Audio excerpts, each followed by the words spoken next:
and I am an actor and a director and a teacher in Washington, D.C.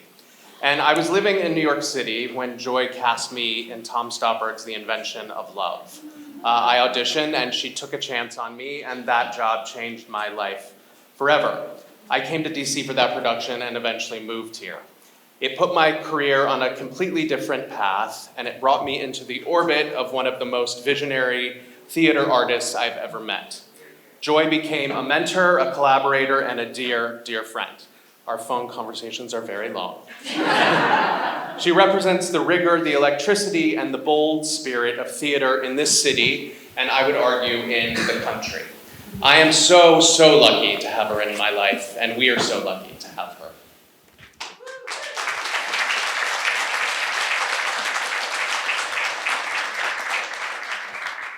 Hi, I'm Nancy Robinette, and I started studying at the studio at about in 1977. A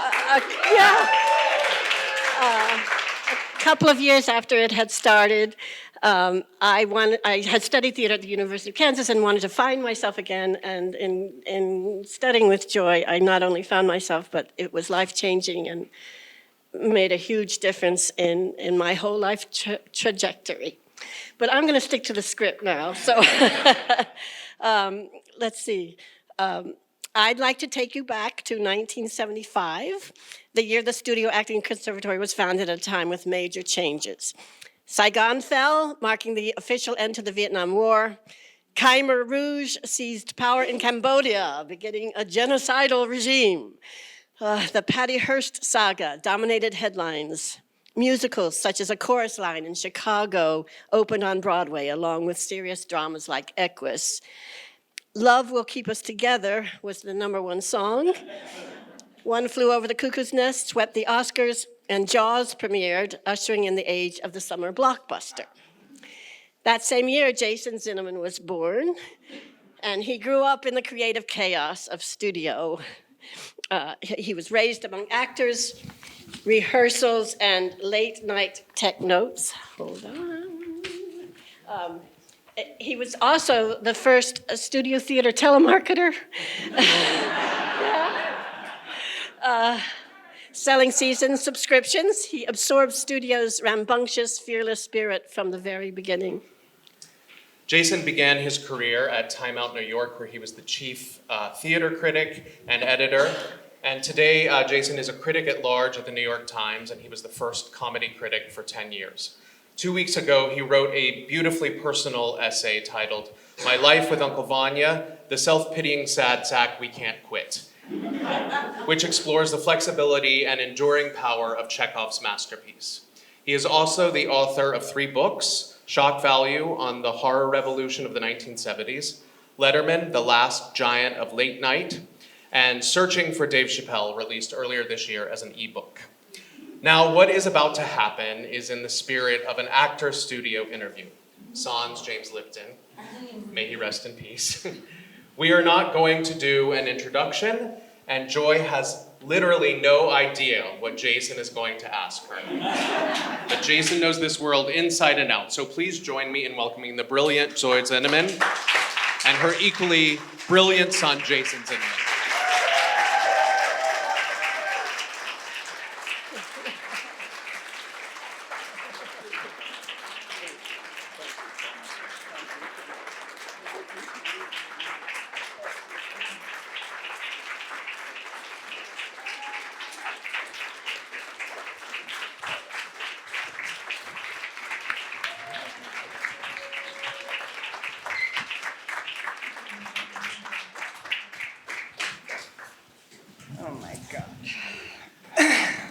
Hello.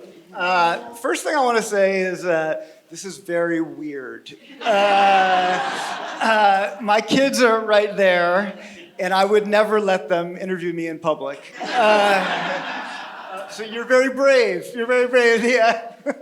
As Nancy said, the Studio Theater Acting Conservatory is 50, and I, later on this year, am turning 50, which means that you were pregnant with me when you started the the acting conservatory, and you already had two kids, one of which is right here, Amanda Zinoman.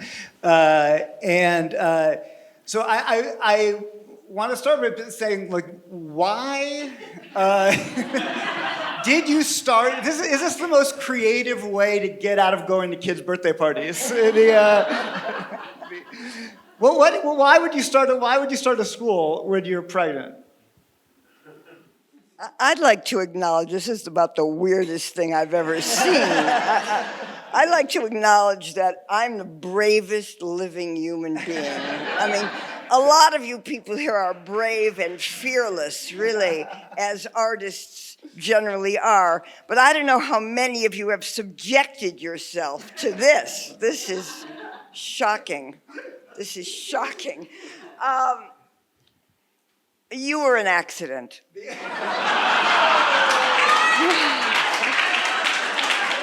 I know. The copper 7 didn't work. The Studio Acting Conservatory was also an accident. I thought that I was going to come back from Asia with no college degree, with no possibility of doing anything, and become an academic, just teach Chinese theater, because who could do that in 1975? And then the copper 7 failed. An IUD, for people who don't know. You've always said that, and this is something that's striking to me, that you knew since you were a little kid that you wanted to be in the theater. Correct. It's not true of a lot of people to know what they want to do at age what? 9. 9, right? So that's very unusual and maybe a real asset, right? But I'm wondered, at what point did you know you wanted to be a teacher? I didn't want to be a teacher at all.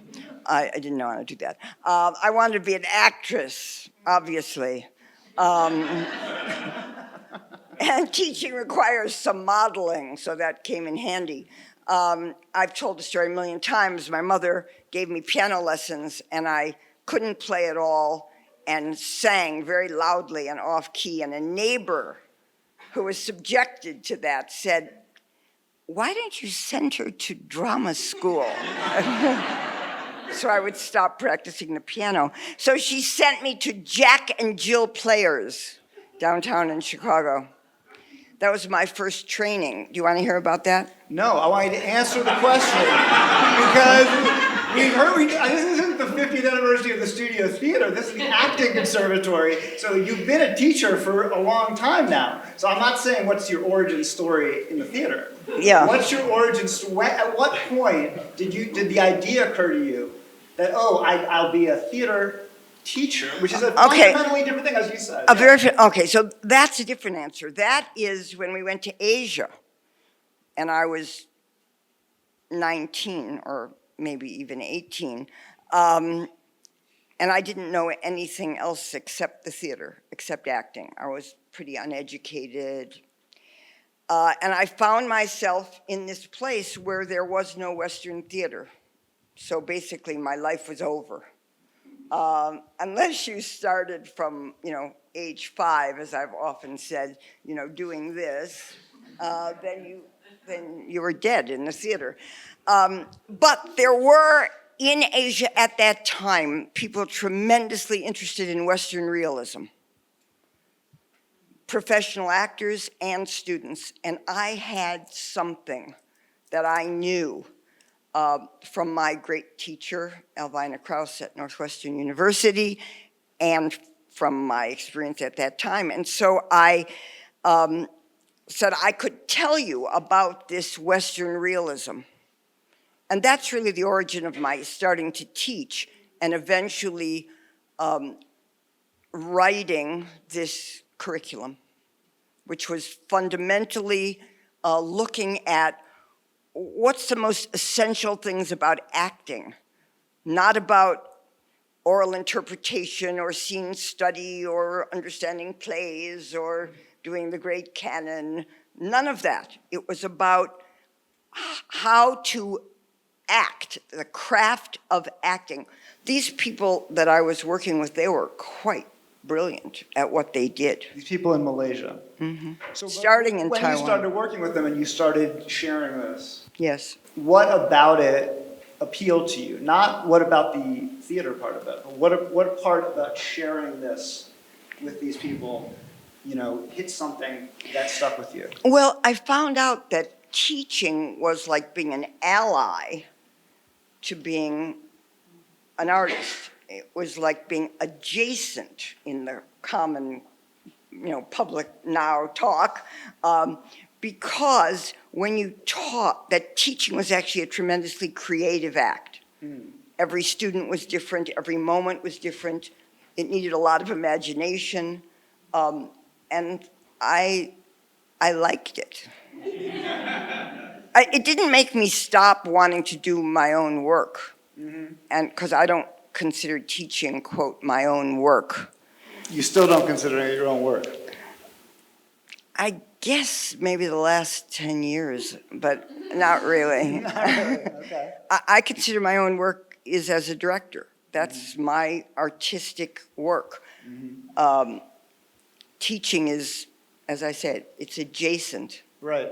You mentioned, and by the way, I know people here have a long history with my mom, and there's going to be a time to ask questions at the end of this, which I should have mentioned up front. But you mentioned your teacher at Northwestern, the great, famous Ms. Krause. Yes. Right? So, who you came into contact with before you went to Asia. Talk a little bit about what you learned from her. Oh, my dear. I learned to take it. Okay. I learned. Let me ask a follow-up question. What does that mean, to take it? To take abuse? Because you always say you learned a lot from this woman, and you also say she's a horrible bitch sometimes. The biggest bitch that ever lived. Right. So this is the scarring origin story of So what are those two things connected? I'd like to say no, but probably yes. I'd like to say no. No, I mean, she was a profound teacher, and we went every day and watched every class, and she came direct. She had a direct beeline to Stanislavski. He had a line in her arm in which Stanislavski, through the group theater, came to her. And she was a raging witch. I mean, she truly was. So at the same time, at one time, she had this knowledge, which was not intellectual. It was incredibly practical. It was about it was watching her work with people and the transformation that occurred. It was finding the essence of a moment and understanding how to try to release the creative energy of actors in an original way in every moment. I didn't understand very much of it. I experienced it, but I didn't understand it at all. So when I was faced with this thing in Asia that I couldn't do anything, I tried to piece together what I had learned. Had you heard the name Stanislavski before her? No. Maybe I had.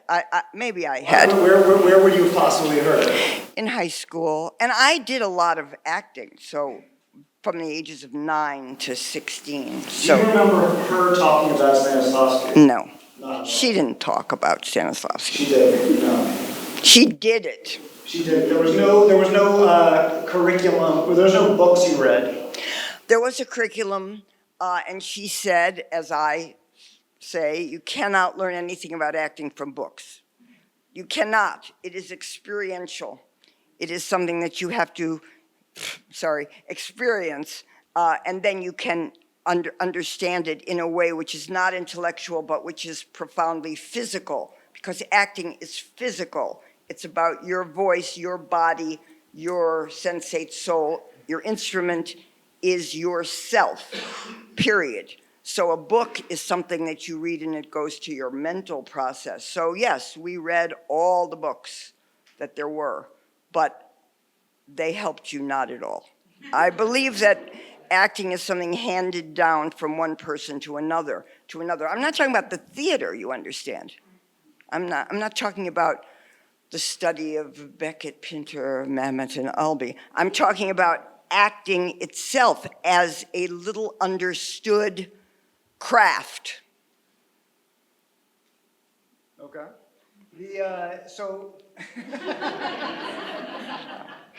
I mean, that's good for acting because it's not going to get replaced by AI. Right? That's for as long. That's right. It's not going to. The living theater cannot be replaced with anything. Right. So you came back here, this is something that's always, again, this is before I came along, so I'm more interested in it. We'll get to the school in a second. But you're in your early 30s, and yes, you've worked in Asia, but you haven't worked here that much. I hadn't worked here in a long time. Right. I was here occasionally. I did a Emmy award-winning film at Ford's Theater. I did a show at the National. When we'd come back, I do a little acting thing, a little pitiful acting thing. But you're not like a 60-year-old with a long resume of shows that you could, advertise to say, come take classes with me. You were a college dropout who went to Asia and did some shows that no one knew about over here in Washington. Or in Asia, they didn't know anything about those. They didn't know. And then you came here and then you had the chutzpah to say, I'm going to teach people. I'm going to be a teacher and teach this thing, right? How did you convince people in your first 5 years, in the beginning? Where did you get your? This is a big question for people in every position, mine including. Where do you get your authority from? How did you get people on board with you teaching them? God knows. Well, there are two people here who are in the very first class. Michael Murphy, who's here from Tennessee, and Molly Smith, the famous and great Molly Smith.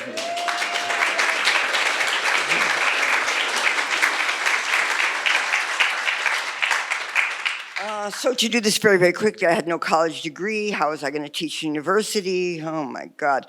But American University had this bizarre master's degree program that we were all in, where they let me in an MA program without a bachelor's degree. They were hard up for students, something I know very, very well.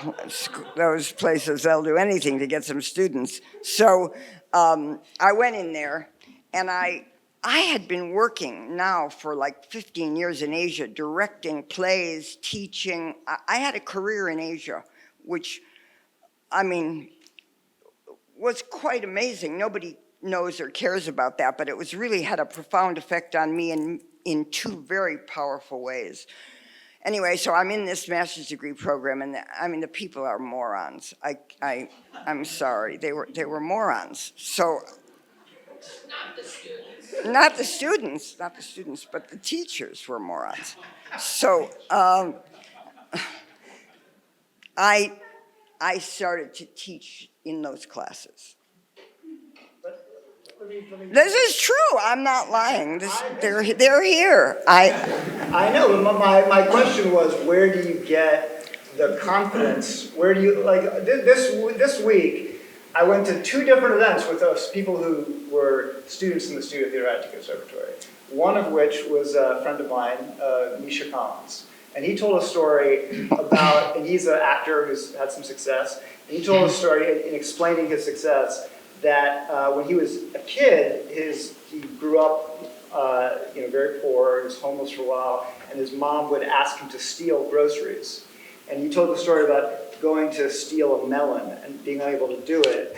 And then his mom said to him, "If you act confident when you're stealing the melon, you can get away with anything." And he said his whole career. That's made his whole career, right? Yeah. And it has. What? Yeah, but I wonder if you had like a sense of like fake it till you make it, or was there a sense of these people are morons, I know more, I'm gonna, that wasn't an issue for you? I have a quote from Carol Churchill, which is in the speech that I'm going to give later on, Okay. which says something like, if it's not happening, you just have to invent it. I think it's from far away. Right. So it was that. Right. It wasn't happening, so you had to invent it. I don't know what that comes from. I had the confidence from this career in Asia. Mm-hmm. I believed that. And my brother, Shelley, was here a few weeks ago, and Emily Morrison, the head of the conservatory, said, what was Joy like when she was a little girl? And you know what his one-word answer was? What was that? Willful. He said she was willful. I was like, what do you mean? That's all you have to say about your big sister? Powerful thing, though, to be willful, right? Well, it worked for me. Yeah. So this is the 50th anniversary. I guess you got to do a little bit of looking back. I'm curious how it's such a big chunk of time. Do you see it as like a series of eras, different stages? And how would you describe them? The first 3 years were itinerant, no space, moving from place to place, training teachers right away. People started to come. That was so weird. It was the theater department of Georgetown University, right? Yeah. Those people from Georgetown, they didn't have a theater department there, so they heard about it and they started to come.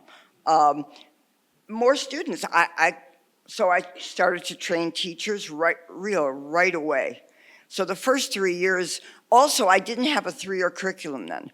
And the 3-year curriculum, where's Serge Seiden, said the special sauce, he calls it, the special sauce.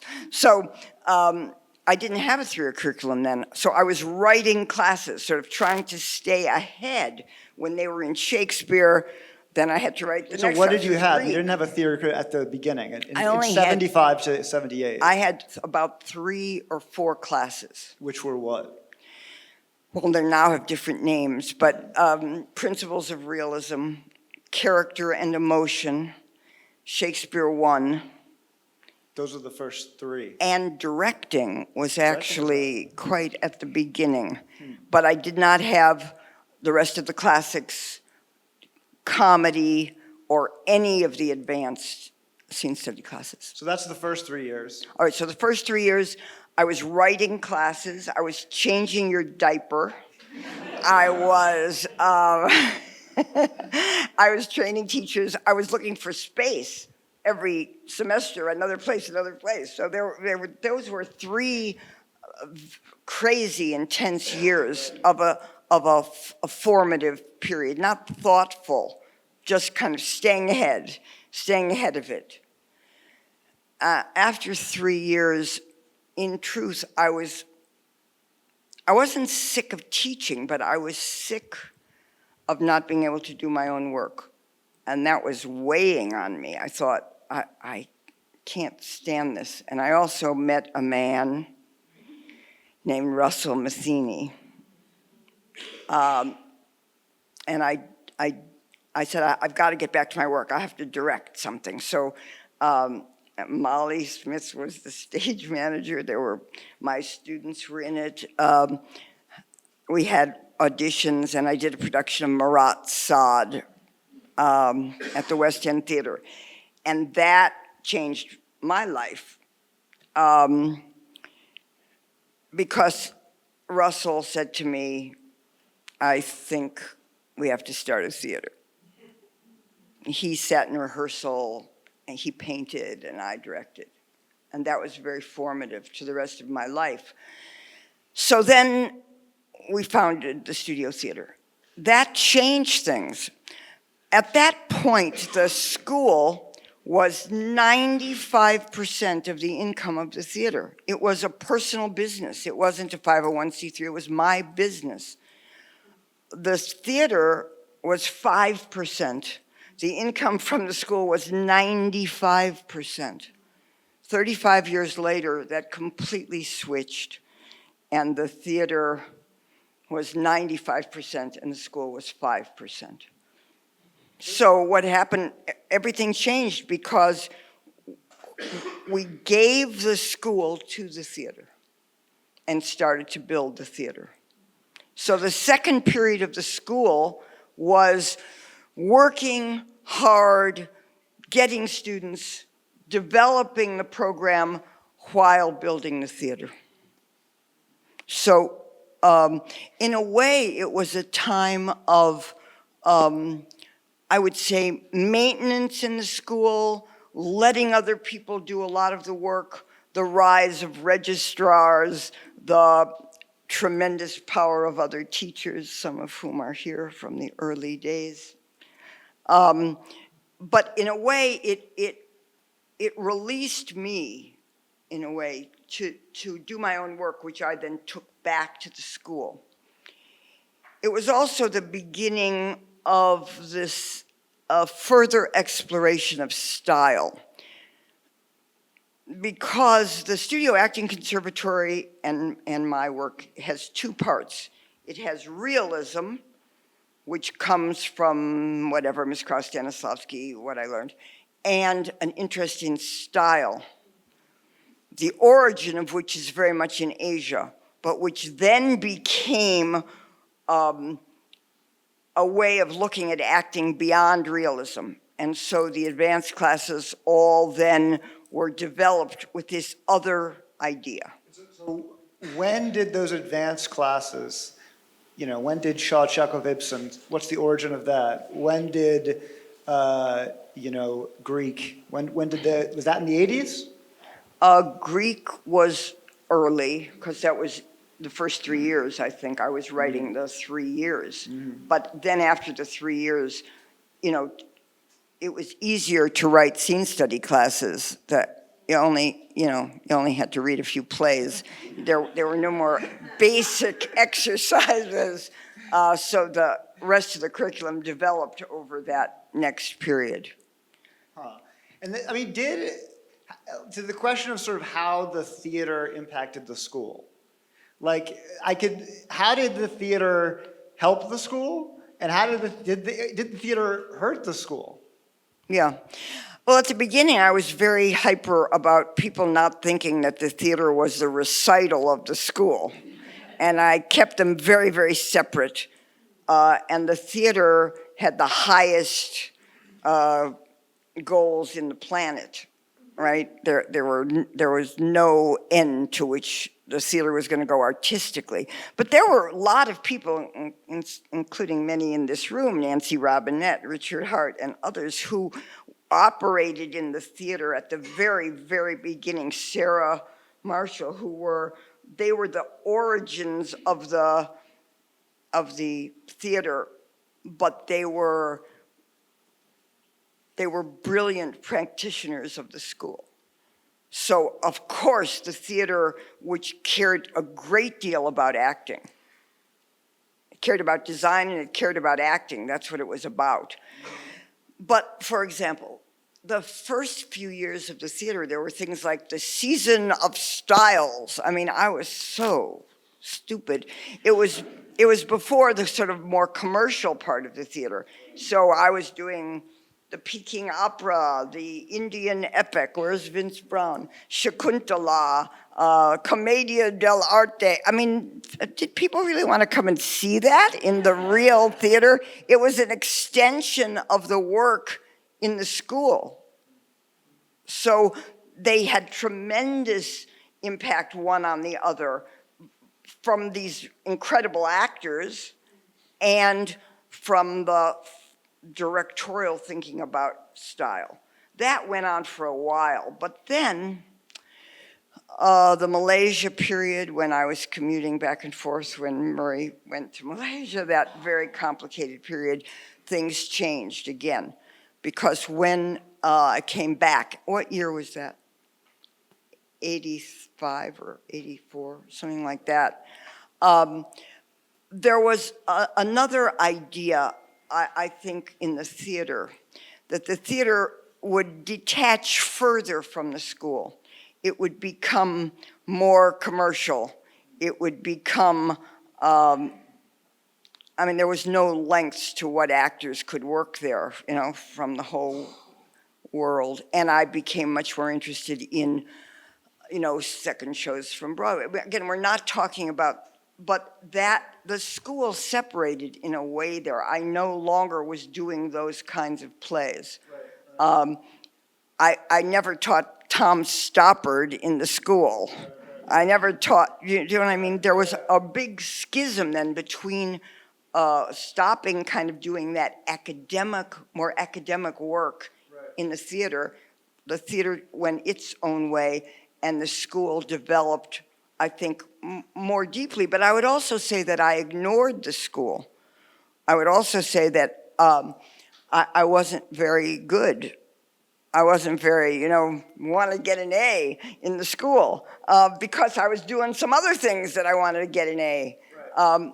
And so the heavy lifting happened. And I think that changed again when I retired.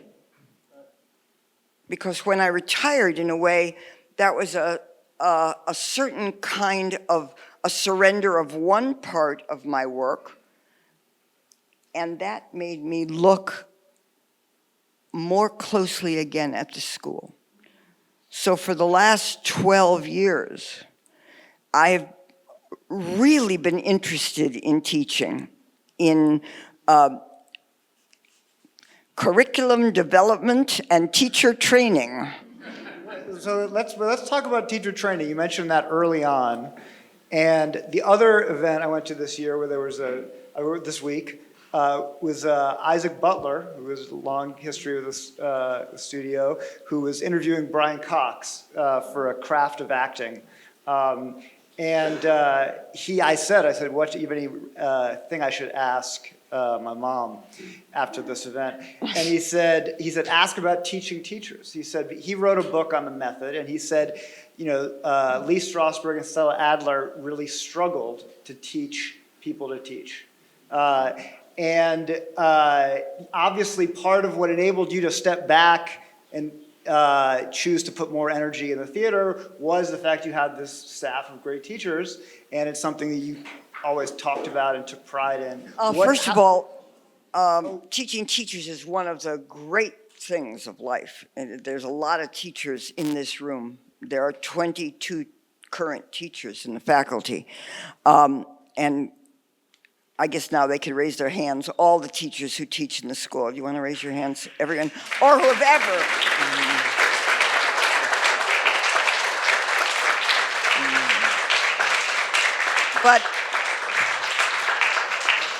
But I'll tell you, it takes a long time to really train a teacher in the three-year curriculum. Not everyone who teaches in the school teaches my curriculum. First of all, let's make that very clear. There are people who teach a lot of other things that don't have anything to do with what I wrote and teach. It begins with people in class, because all the teachers were students, everyone. So there are people in class who are particularly sensitive in their comments, who are particularly astute in noticing things, who are particularly a certain kind of student who is not only doing their own work, but is highly focused and concentrated on other people's work. So when I see that, then I might identify them as a potential teacher. Then, if they want to do it, because it's a bad thing to be a teacher in the Studio Acting Conservatory. It is. It's like being in a cult.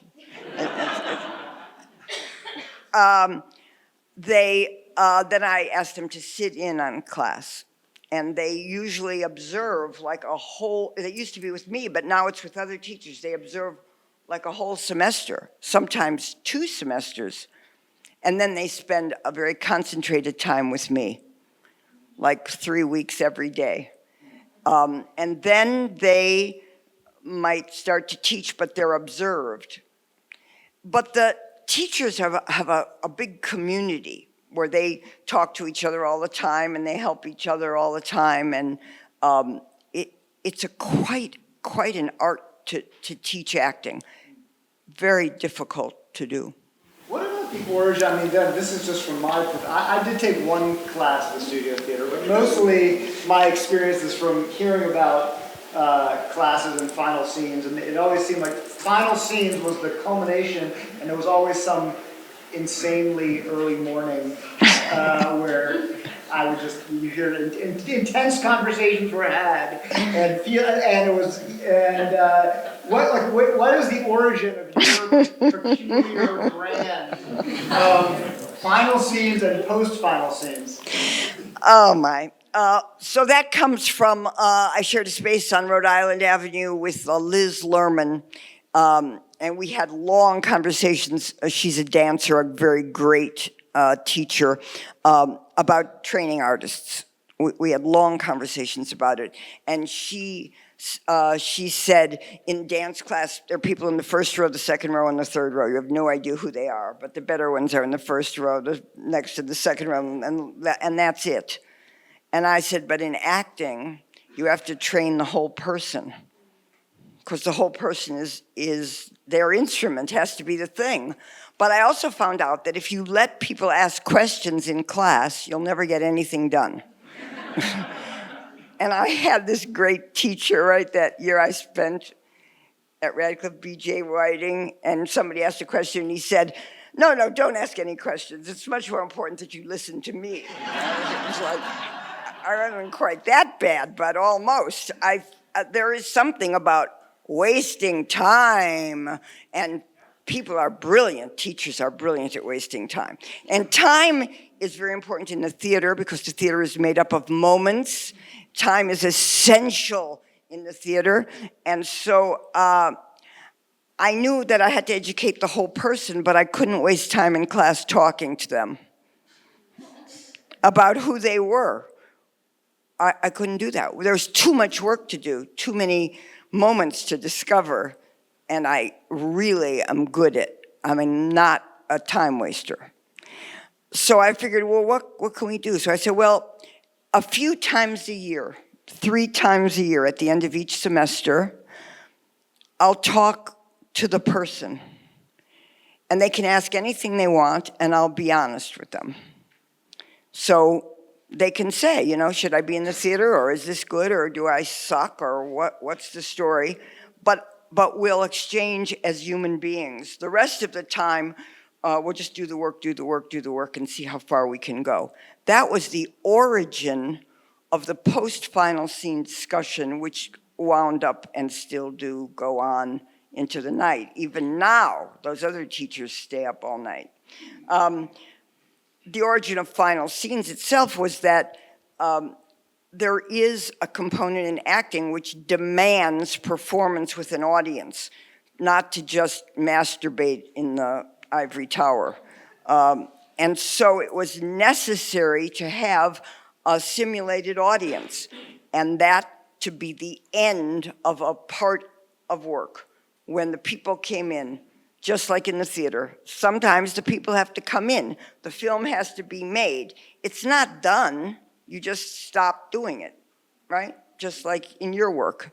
You could massage a sentence some more, but there's a deadline. And so it has always been in the theater. The people come. You have to stop. So final scenes became that, and the after discussion followed it. Just a couple more things, and then I'll open up to questions. People should think if they have anything. Questions or comments. I imagine people have some good stories. Better stories than I'll have. But I'll ask a question that my daughter, an actress herself, had. And this is the only question that my mom knows is coming, which is, how have you changed as a teacher in the last 50 years? Thanks, Penny.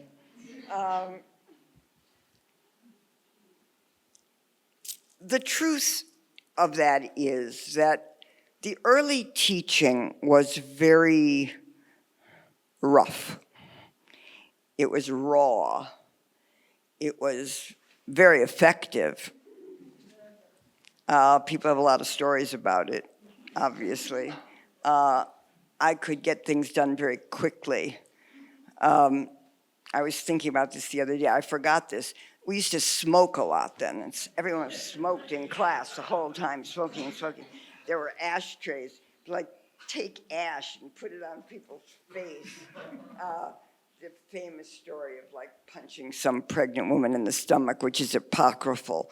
Asking. The question you're worried about. That was the question I was worried about. Without stopping now and talking a lot about acting, which I'd really like to do, but we don't have time, to get an honest response, right? Acting is doing, acting is reacting, acting is finding an honest response in the moment, not something studied, something spontaneous, something imaginative. In order to do that, to find even what that means, you need a stimulus.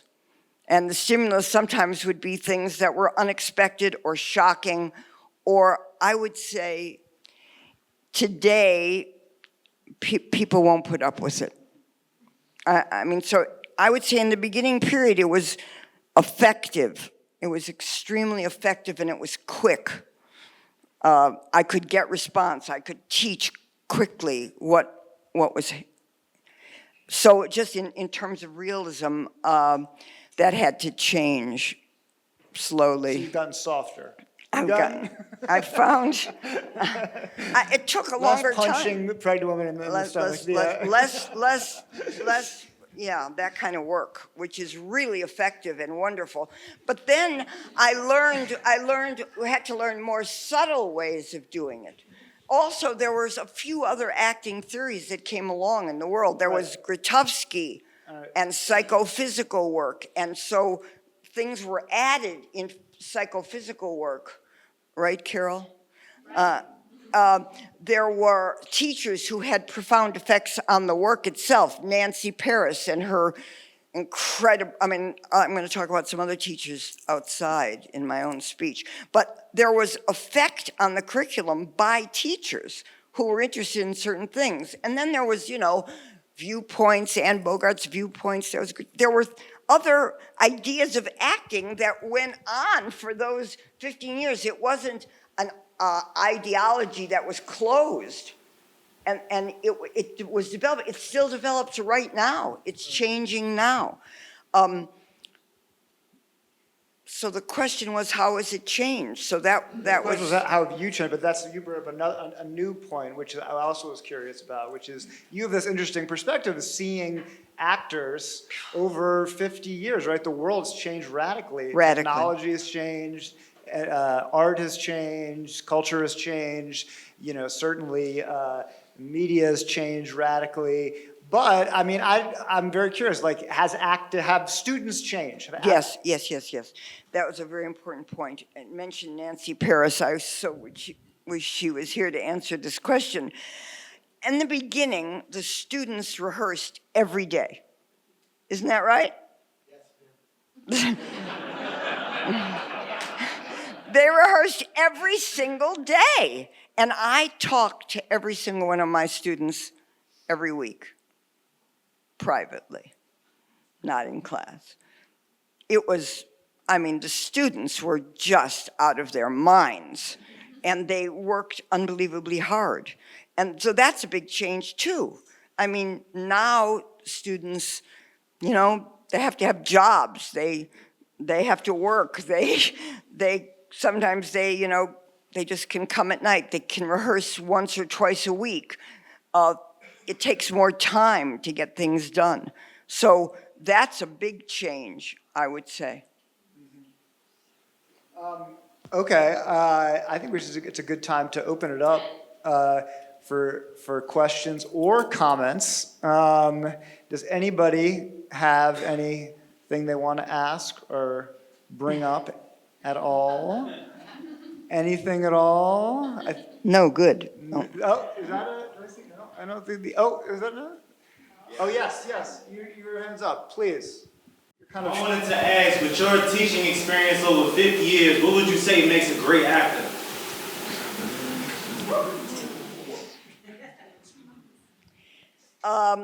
The ability to respond to stimuli in an original way.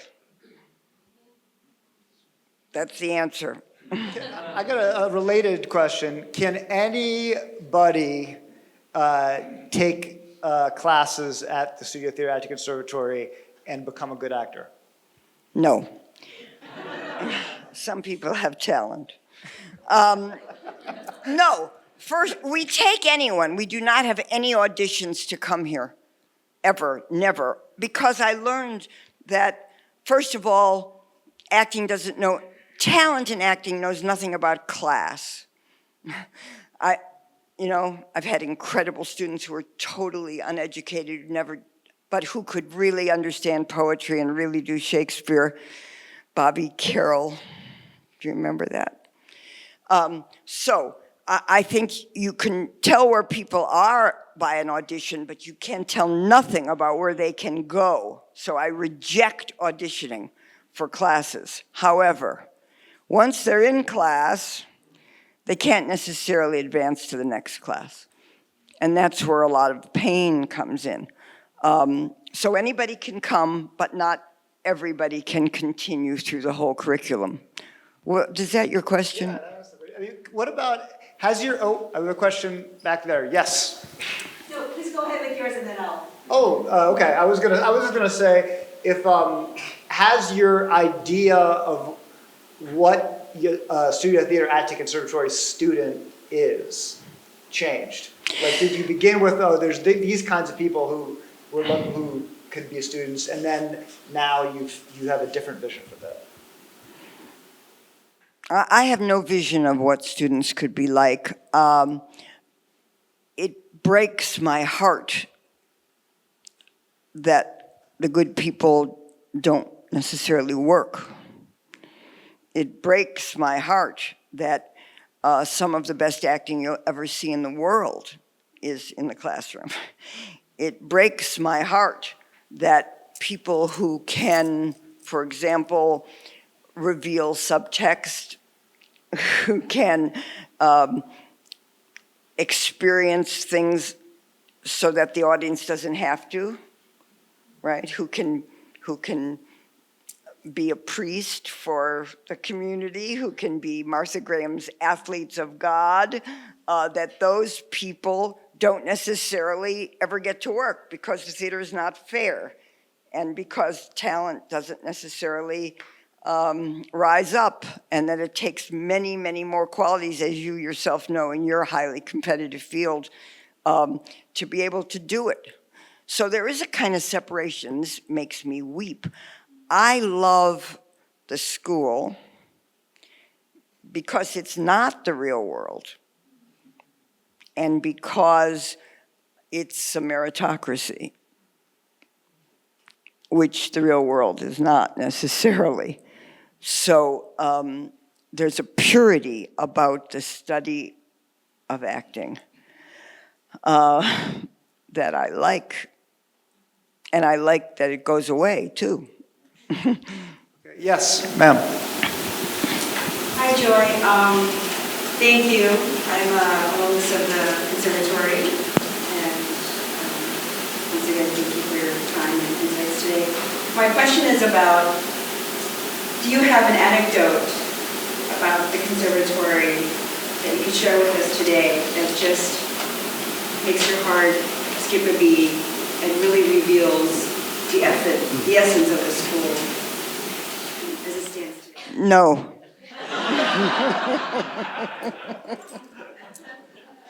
The essence of the school is in the people who have been there. And I want to say something about directors, because they're actors and they come here and they study, but there are a lot of other people who only come to study directing, as a matter of fact. Some of them are in this room also, and some of them are directors or they run theaters. There's a lot of people who have studied here who then went on to run theaters or be directors and are directors. The directing class is another part of the school, and it's another study, and it's another thing that's very important to me, the training of directors.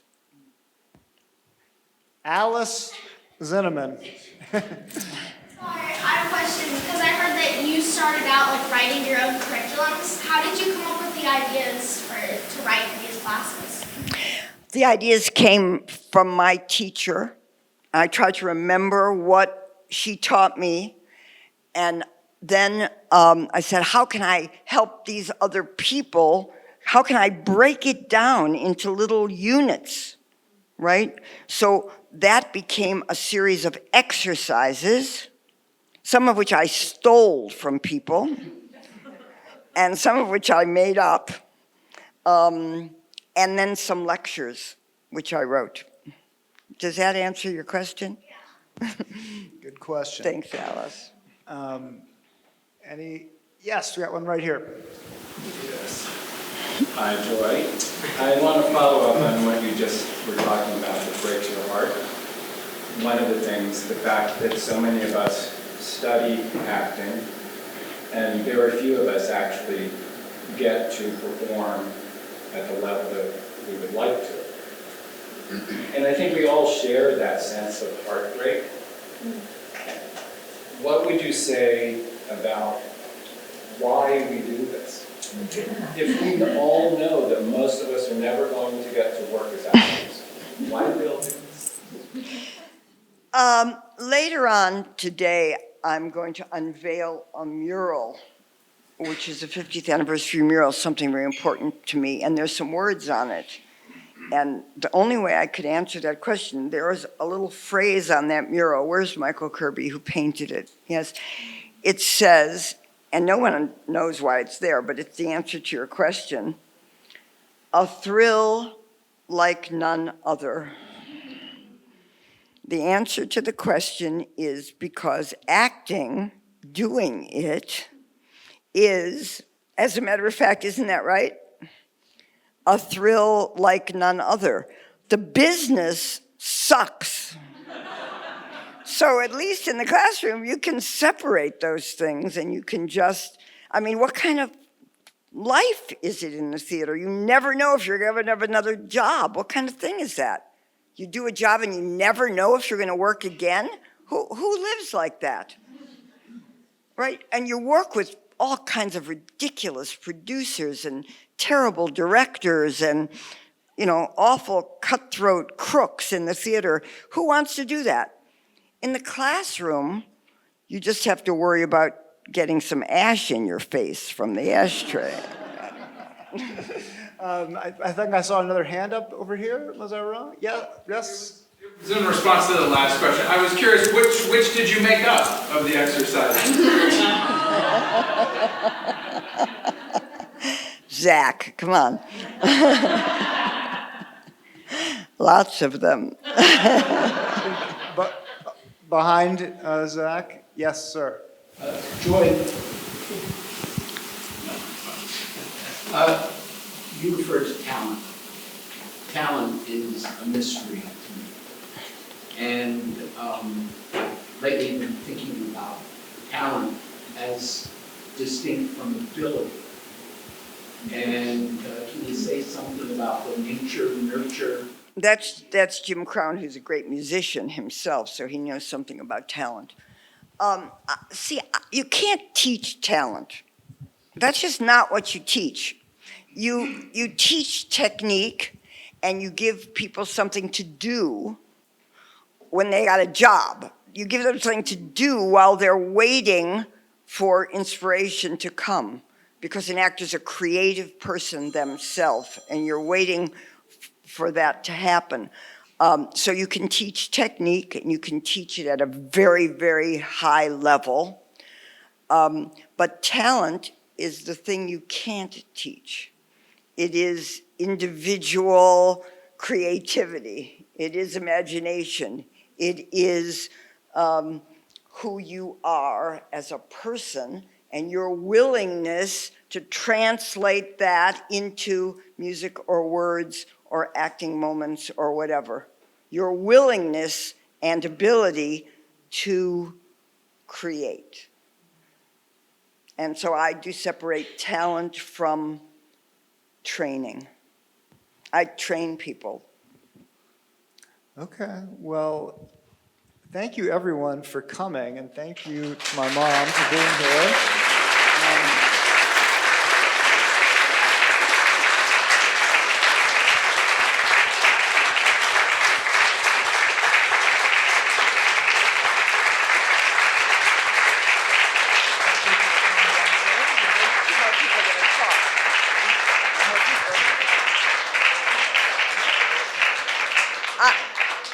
There are two more people going to come up here and talk right now, but I want to thank Jason for doing this because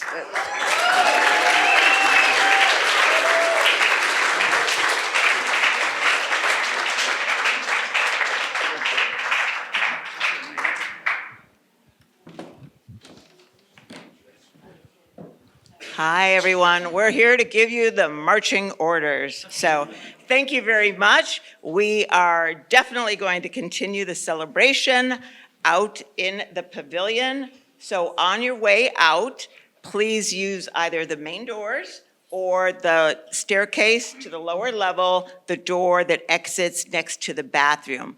But please head out there because we have a lot more to celebrate and enjoy. And when you're out there, be sure to grab a drink, some food, and save your program. On the upper right-hand corner of your program is a number. That is your number for our drawing because we have prizes to give away. And make sure you get one of the magazines. And for the first time ever, we have Studio Acting Conservatory merchandise. As soon as everybody's out on the plaza, we will begin, and Serge Seiden will be our next speaker. Thank you very much.